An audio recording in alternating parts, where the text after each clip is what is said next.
Salam vaksin. Saya Beng Bibisono akan menguraikan mengenai vaksin dari sudut pandang public health. Karena ada berbagai macam pandangan-pandangan, tapi saya menguraikan dari sudut public health. Judul daripada uraian saya ini adalah Startup COVID Control dan Vaksinasi. Ya.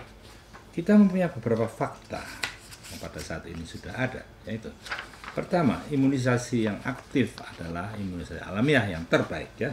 Kemudian kedua, karena ini vaksin adalah langka, vaksin adalah mahal. Kemudian mengenai efektivitas kita juga belum tahu, duration of action artinya sampai kapanpun dia akan tetap aktif kita juga belum tahu. Lalu kebakalan vaksinasi kita juga belum tahu, yang diperkirakan adalah kira-kira 10%. Kemudian cold chain juga merupakan satu kendala yang besar bagi kita di Indonesia ya. Karena minnya harus diperlakukan dengan min 20, min 40, min 60, min 80 tergantung merek masing-masing vaksin ya. Itu merupakan satu kendala yang besar karena Indonesia adalah luas sekali sehingga sulit sekali untuk mempertahankan suhu-suhu tersebut di tempat-tempat yang jauh. Kemudian satu fakta lagi adalah kemampuan Indonesia membuat vaksin adalah 250 juta dosis per tahun. Sedangkan kalau vaksinasi perlu 2 kali, pertama dan kedua, tentu hanya separuhnya, yaitu 125 juta orang yang bisa divaksinasi per tahun. Ya. Sehingga ada defisit 64 juta. Tapi apa benar? Karena kita belum pernah melakukan suatu survei, population survey atau quick count, sehingga kita bisa mengetahui dengan pasti berapa orang yang sudah merupakan OTG yang tidak perlu kita vaksinasi, sehingga mungkin angka-angka ini akan berubah kalau kita sudah ketahui ini. Justru di sini yang paling penting kita harus mempunyai data dahulu sebelum kita melakukan suatu kegiatan, suatu program, ya. Karena datanya masih kurang, kita tidak tahu sama sekali berapa persen yang sudah OTG yang tidak perlu divaksinasi. Intervensinya bagaimana? Intervensinya hanya 2, yaitu 1, kita perlu melakukan tujuan daripada program ini adalah untuk melakukan pemberantasan COVID secara efektif dan efisien ya. Kemudian strateginya apa? Hanya 2 strateginya. Kita tentu harus mempunyai data dasar dulu. Berapa orang yang kita perlu vaksinasi? Berapa orang yang sudah pada saat ini sudah OTG? Kita mempunyai satu data mengenai hal itu.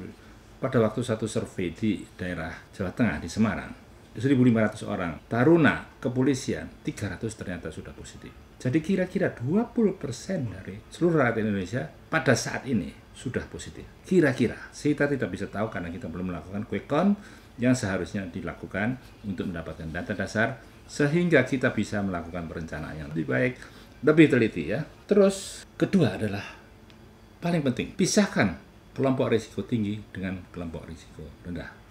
Kelompok risiko tinggi adalah kita ketahui para lansia, para komorbid, itu merupakan kelompok-kelompok risiko tinggi. Sekarang kegiatannya, untuk kelompok risiko tinggi, apa yang harus kita kerjakan? Tentu berbeda dengan apa yang harus dikerjakan pada kelompok risiko rendah.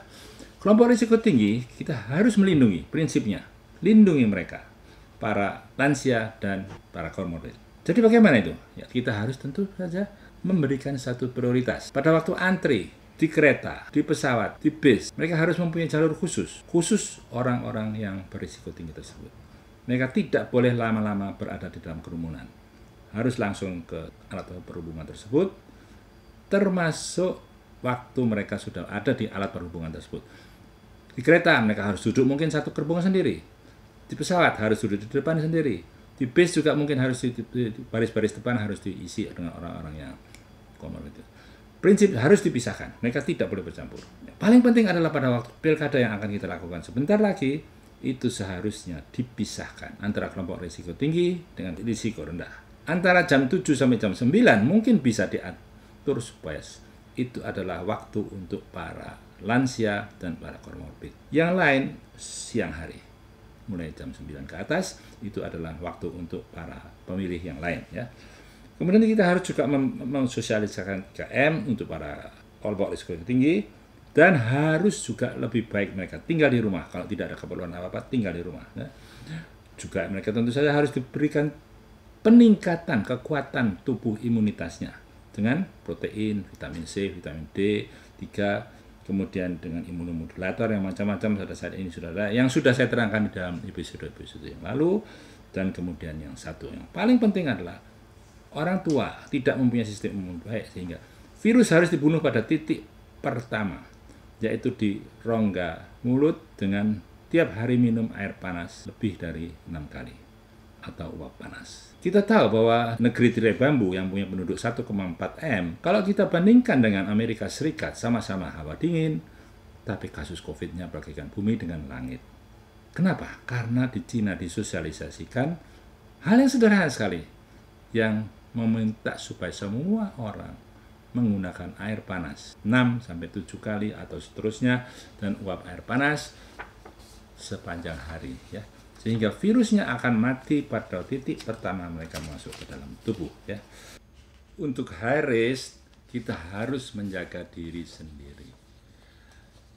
Misalnya, kalau kita makan bersama di suatu rumah makan, kita harus mencari tempat yang outdoor, bukan indoor. Ya. Karena terbukti di Inggris, penularan terbesar dari COVID adalah di rumah makan yang tertutup dalam satu ruangan. Jadi tetap kita harus menjaga diri sendiri. Di outdoor pun kita harus tetap menjaga 3M. Selama belum makan, tetap pakai masker, tetap menjaga jarak, dan juga tetap melakukan 3M ini dengan sempurna. Kemudian ada lagi satu, adalah di tempat-tempat wisata kita juga harus melakukan 3M tersebut, ya. Kita harus tetap menghindari kerumunan. 3M, ya, harus tetap dijaga. Sekarang dari Kementerian Kesehatan harus melakukan pengamatan yang bisa mewakili seluruh populasi. Kita akan memakai suatu sentinel surveillance yang dahulu dipakai pada waktu HIV/AIDS. Sentinel artinya gardu pengamat. Kita harus mengamati dari satu tempat seluruh populasi, yaitu misalnya kita ambil satu tempat di Semarang yang merupakan tempat penerimaan taruna-taruna kepolisian dari seluruh Indonesia, sehingga secara kasar kita bisa menggunakan itu karena itu merupakan perwakilan dari populasi seluruh Indonesia.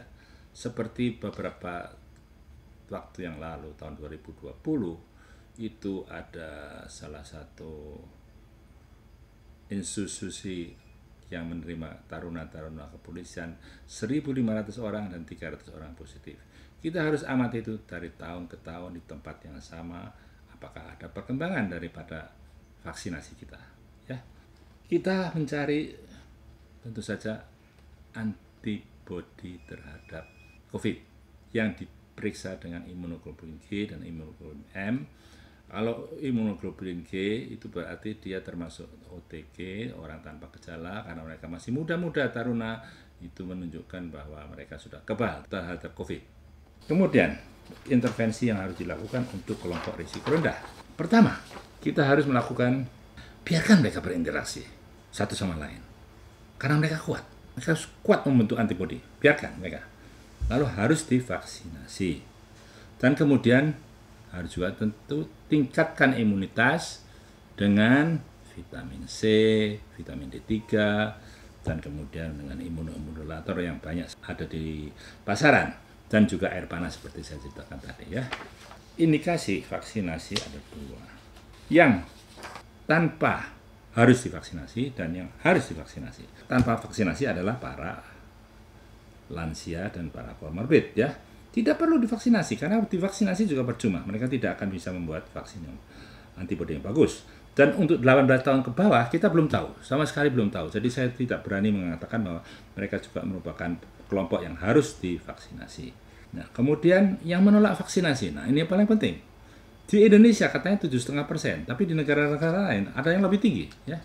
Kita tidak perlu sebutkan, tapi kayaknya itu susah meyakinkan orang bahwa vaksinasi ini diperlukan.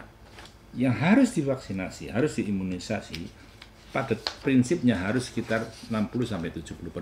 Itu namanya kekebalan populasi atau herd immunity. Kalau kita hitung-hitung, adalah kira-kira 70% dari 210 juta penduduk yang sekarang ini, kira-kira katanya 273, saya bulatkan 210 saja, adalah kira-kira 189 juta. Sedangkan vaksinasi yang di research Bio Farma ada 18-60 tahun, kalau kita hitung dengan data-data BPS adalah 162 juta. Jadi juga kita harus tahu bahwa kemampuan pabrik vaksinasi adalah 125 juta orang saja. Sehingga masih defisit kalau kita hitung di sini. Ya. Tapi kita tidak tahu kalau dalam waktu singkat kita bisa lakukan survei, quick count, kita bisa tahu berapa yang OTG yang tidak perlu divaksinasi, kemudian yang perlu divaksinasi berapa. Sebagai kesimpulan daripada startup COVID control adalah pertama, oleh pemerintah harus bisa memisahkan antara kelompok risiko tinggi dan kelompok risiko rendah dengan berbagai macam intervensinya kemudian melakukan suatu population survey atau quick count. Kita harus mengetahui pasti berapa orang yang perlu divaksinasi. Karena kalau kita sudah mempunyai rapid test antibody yang positif, artinya di dalam badan kita sudah ada antibody terhadap imunoglobulin G dan M, maka tidak perlu divaksinasi karena ditakutkan akan menimbulkan reaksi antigen antibody yang kita belum tahu sampai saat ini apakah itu berat atau ringan. Masalah kedua adalah bagi petugas medis untuk melakukan case management dari puskesmas sampai rumah sakit, dari Sabang sampai Merauke. Di India telah ditemukan dengan pemberian bolus 60.000 international unit vitamin D3 selama jangka waktu yang pendek 7 hari telah bisa menurunkan case kematian dengan sangat bermakna. Kemudian untuk publik apa yang harus kita lakukan? Pertama, kita harus mensosialisasikan untuk minum air panas atau uap air panas lebih dari 7 kali sehari yang telah dilakukan oleh negeri tirai bambu. Kita tahu vaksin-vaksin diproduksi oleh Cina dijual ke luar negeri, tetapi untuk rakyatnya sendiri mereka cuma memvaksinasi kelompok-kelompok tertentu, yaitu petugas medis, tentara, petugas pemerintah.